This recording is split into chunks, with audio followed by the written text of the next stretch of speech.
Hello. Yan. So, New Year, no? It's January 2, 2025. Nagsalubong. Hindi ako naka-celebrate ng salubong kasi nasa opisina ako. May pasok ako noon as call center. Pero nung kahapon, pumunta ako sa kuya ko at dun sa side ng partner ko na si Camille na para mag-celebrate kahit papaano hindi nakapunta sa salubong pero at least nakapunta pa rin tayo ng January 1. So, nag-celebrate tayo ng New Year. After noon, hindi ako nakapasok sa office kasi sinabi ko sa boss ko na hindi ako makapasok. Gawa ng sobrang antok na antok talaga, wala pa kasi ang tulog. No? So, inabol ko muna yung tulog ko. Nagpasensya muna ako. Tsaka mamaya, yun yung first day natin para makapasok ulit sa trabaho. I mean, para pumasok sa trabaho. Ngayon, ba't ako nagvi-video? So, ang pinakadahilan nito is just to document kung ano nga ba talaga yung estado ng aking body. And napansin ko, from the last year na nagbubuhat tayo, hindi tayo, nag-gym tayo, parang 1 or 2 weeks lang sa gym talaga. Gawa ng, yung sa schedule kasi sobrang hirap. Bakit? Kasi yung papunta pa lang, grabe na ko yung konsumo ng oras. Pangalawa, sobrang haba ng session pag sa gym. Pwede kang umabot ng 3 hours. Marami ka pang ginagawa. So, ang ginawa ko last year, 2024, nag-ano ako, nag-home workout. So, home workout, I make sure na kahit pa paano, 30 to 1 hour yung workout ko. Maximum na yung 1 hour. Pero minsan talagang mahaba. Lalo na pagod na pagod ako, sobra. So, ang ginagawa ko talaga nagbubuhat ako, warm up muna, tapos buhat, yun. So, nagiging strict ako sa oras kasi nga, um, galing akong work, tapos, yun yung pala yung schedule ko. Pagaling kong work, magbubuhat na ako. Tapos, breakfast, tapos kain, tapos, ang breakfast ko kasi parang tanghali ang tapat dito. So, parang, ano ko siya, panggabihan, kumbaga sa normal day. Tapos, yun yung setup ko, ligo, tapos, ayun, tulog na. Minsan, nagbabasa pa ako ng libro. Lalo na pag hindi ako makatulog. Pero pampatulog ko talaga pagbabasa ng libro. Napakasarap sa pakiramdam, magbasa ng libro. Yun yung ano ko, yun yung routine ko. Bakit sobrang higpit 30 to 1 hour? Kasi pag gising ko, may school pa ako. So, nag-aaral pa ako sa nagtatrabaho. 6 to 9 yun, 6 ng gabi, 9 ng gabi. 6 ng gabi, out no 9. So, 3 hours. Pati ng ilong ko, parang dami kong kulangot these past few days. Wait lang. Tanggal ko.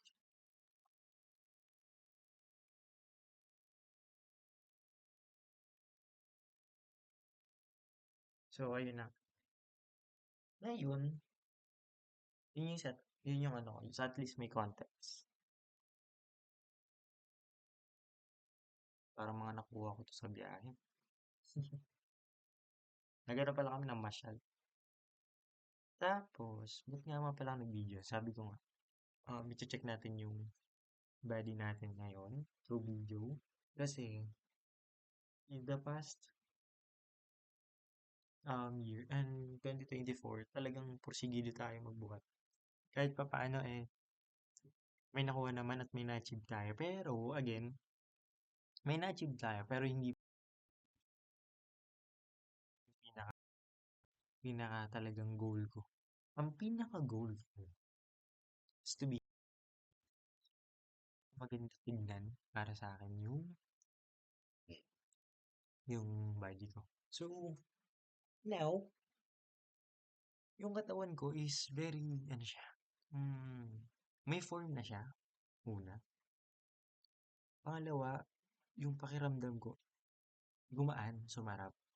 Yung pakiramdam ko parang pagigising ka, sarap sa pakiramdam. Pero, ang pinaka hindi ko talaga na, kumbaga sa grades, kumbaga sa subject, tapos gigradean ko yung sarili ko.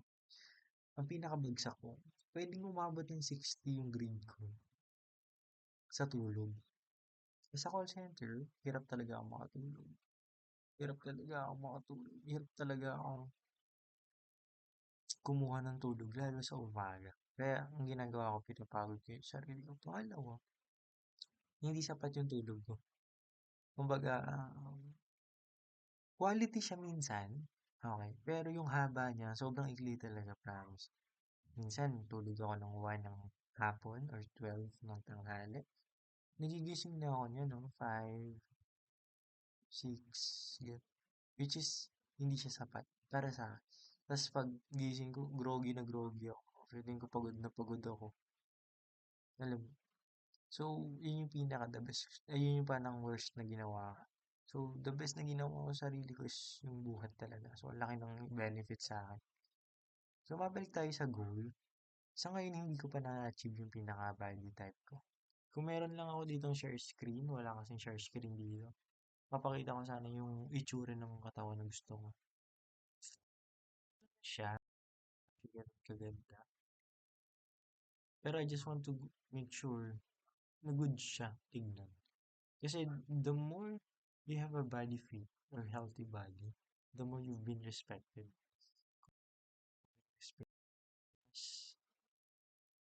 Alam mo, kitang-kita yung disiplina sa katawan mo at sa sarili mo.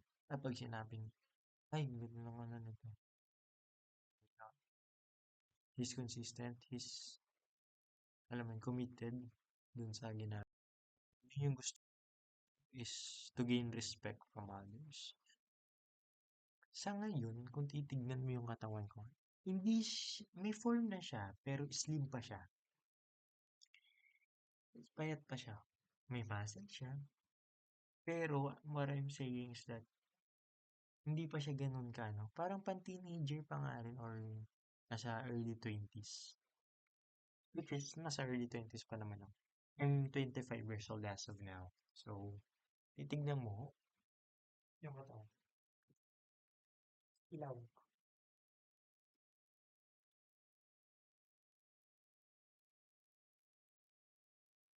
So, saan nakita?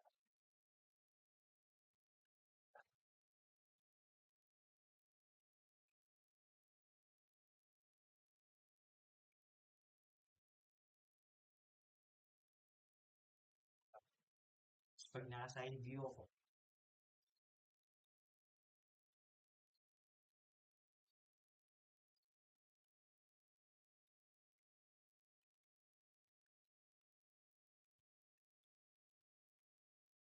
baka maano kayo,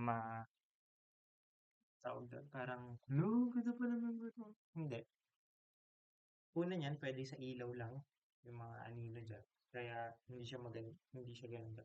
Pero kung if you're gonna see me in person, maliit pa talaga yun. Hindi pa yan ganun.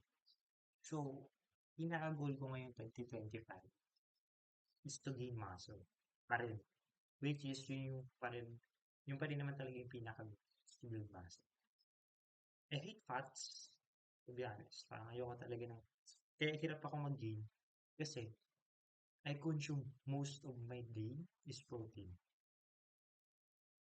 Ang pinaka ano ko lang talaga is, para sa akin, carbs ko lang is kanin.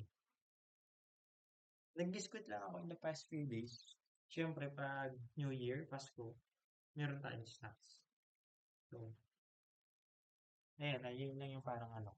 Yung pasta, the past few days lang din kasi pero may daily ano talaga, may daily setup. Talaga hindi ano. No pasta, no bread, talagang kanin lang. Sugar ko, prutas. Lalo ngayon, nag-New Year, yun yung pinaka. Ngayon, kung titignan niyo kung paano ako magsalita, at saka medyo organized sa pananalita ko, it's because of sleep. Kakagising ko lang. to be honest. So, sapat yung tulog ko, ang sarap ng tulog ko. Gabi ako natulog. Iba yung gabing tulog. Kaya hanggat maaari, parang pinag-iisipan ko na umalis sa call center kasi hindi enough yung tulog ko. Talaga hindi, worst siya, worst. So, yun yung pinakadahilan. So, yan yung body tsura ko. Yun yung goal ko. Number one is to gain muscle. Manifest, I'm gonna have it. Ano? Ay, actually, yun yung number one sa body.